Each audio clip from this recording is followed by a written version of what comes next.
Сайн байцгаана уу? Өнөөдрийн хичээлээр Монгол бичиг өв соёлын үнэт өвийг танилцуулъя.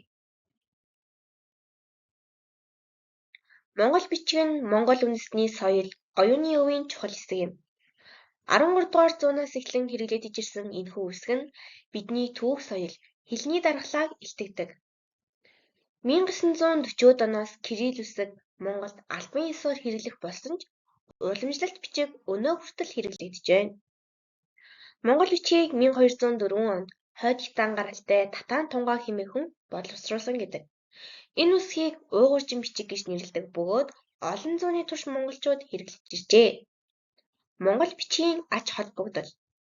Үндэсний бахархлыг илтгэн, түүх соёлоо хадгална, хэлний дархлааг хамгаална, уран бичлэгийн гоо зүйг илтгэх маш олон давуу талтай.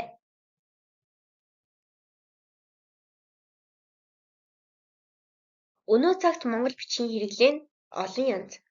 Монгол бичгийг сэргээх ажилд орчуулах үүрэгтэй, соёлын өв, уламжлалт сургалт, номсуудаар бичиг үсгийн тэмдэглэлт өдөр зэрэгт ашигладаг.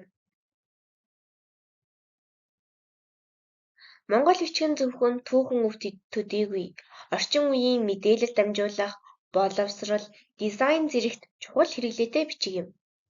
Монгол үндэстний соёл, уламжлал, түүхийг хадгалсан эдгээрээ түүхэн үнцэнтэй юм а. Дизайн болон бүтцийн онцлог нь босоо бичиг, үсгийн холбоос, дуу хоолойны тэмдэглэл зэргээрээ алдартай. Монгол бичгийг мэддэг байх нь соёлын танин мэдхүй, гоёмсог мэдээллийн дамжуулалт хийсэн давуу талуудтай. Анхаарал хандуулсанд баярлалаа.